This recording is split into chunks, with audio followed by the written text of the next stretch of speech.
अस्सलाम वालेकुम, मैं फिटहर से आपकी डाइटिशियन इमरा शाहिद। आज का जो हमारा टॉपिक है वो हार्मोनल इम्बैलेंस के बारे में है। बहुत सारी फ़ीमेल्स का आज बहुत मेजर इशू ये है कि हार्मोनल इम्बैलेंस है, जो कि मेजर कॉज पीसीओएस का माना जाता है। लेकिन बहुत सारी फ़ीमेल ऐसी हैं जो जिनको पीसीओएस का इशू तो नहीं है, लेकिन फिर भी वो हार्मोनल इम्बैलेंस का शिकार है, जिसमें उनको बहुत सारे सिम्टम्स शो होते हैं।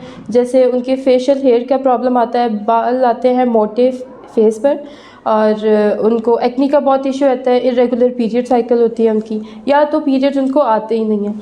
अब हम कुछ एक ऐसी रेसिपी मैं आपके साथ शेयर करूंगी, एक ऐसा ट्रीटमेंट है हमारा, इसको होलिस्टिक ट्रीटमेंट कहते हैं, जिसके साइड इफ़ेक्ट कोई नहीं है, लेकिन वो 80% जो है वो सक्सेसफुल ट्रीटमेंट है।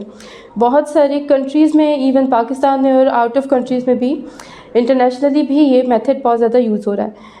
सबसे पहले बात करते हैं कि उसमें हमें चाहिए क्या। हमें 4 तरह के बीज चाहिए। सबसे पहले फ्लैक्स सीड्स, जिसको अलसी के बीज कहते हैं, पंपकिन सीड कद्दू के बीज, सेसमी सीड्स तिल हमारे, और सनफ्लावर सीड्स जो कि सूरजमुखी के बीज होते हैं। आपने 2-2 बीजों का पेयर बनाना है। सबसे पहले हम फ्लैक्स सीड्स और पंपकिन सीड्स लेंगे, इक्वल क्वांटिटी दोनों की लेके आपने उसको ग्राइंड करके रख लेना आपके पास। जब आप ग्राउंडेड फॉर्म में सीड्स को लेते हैं, पीसे हुए सीड्स लेते हैं, तो फिर आपकी डाइजेस्टिव सिस्टम को एक्स्ट्रा वर्क नहीं करना पड़ता पहले उसको ग्राउंड करने में और फिर उसके मेटाबॉलिज्म में।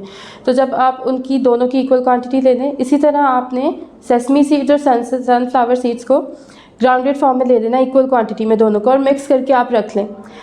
जिस दिन आपका पीरियड्स का फर्स्ट डे होगा, उस दिन आपने फ्लैक्स सीड्स और पंपकिन सीड्स का 1 टीस्पून आप किसी भी टाइम अपने दिन में ले सकते हैं। वो आपने खुद डिसाइड कर लेना है, एक टाइम दिन में आपने डिसाइड कर देना है कि वो आपने किस टाइम लेना है। कोशिश करें कि फ़ूड के साथ लेंगे तो उसका ज़्यादा फ़ायदा होगा आपको, या फिर आप उसको अपने मिल्क शेक्स में, योगर्ट में, स्मूदीज़ में, किसी भी तरह से वो आप ले सकते हैं।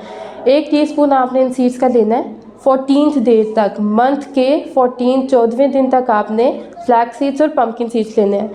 फिर आपके आ जाते हैं 15 डे से 30th डे तक आपका सेकंड पेयर आता है, जो कि हमारे पास सनफ्लावर या सेसमी सीड्स का। इन दोनों को भी आपने वैसे ही ग्राउंड करके मिक्स करके रख लेना है, और 1 टीस्पून आपने ये लेना है।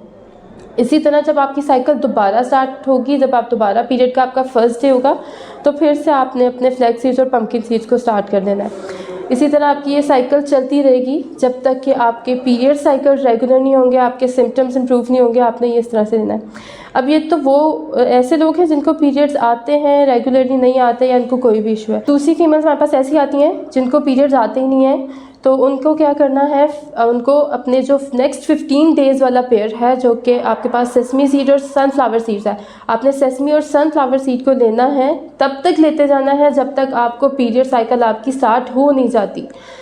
वो आपका 8 दिन लगे, आपको हफ्ता लगे, महीना लगे, 1.5 महीना लगे, तब तक आपने बिला नागा रोज़ अपना सेकेंड पेयर ऑफ सीड्स, जो कि सनफ्लावर सीड्स और सेसमी सीड्स हैं, वो लेने हैं। और जिस दिन आपको पीरियड का फर्स्ट डे स्टार्ट हो जाएगा, तो फिर आपने दोबारा फ्लैक्स सीड्स और पंपकिन सीड्स लेने स्टार्ट कर देने, और फिर वैसे ही अपनी साइकिल को चलाते रहना है, जैसे मैंने आपको अपनी पूरी वीडियो में बताया।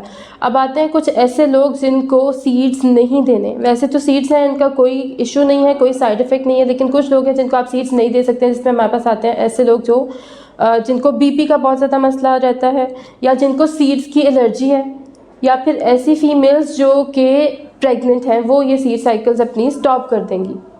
इसके अलावा अगर आपको कोई भी पीसीओ से रिलेटेड, हार्मोनल इम्बैलेंस के रिलेटेड कोई भी क्यूरी है, तो आप हमारे दिए गए नीचे कॉन्टैक्ट नंबर पर रब्ता कर सकते हैं। अपना बहुत सारा ख्याल रखिएगा। शुक्रिया। अल्लाह हाफिज़।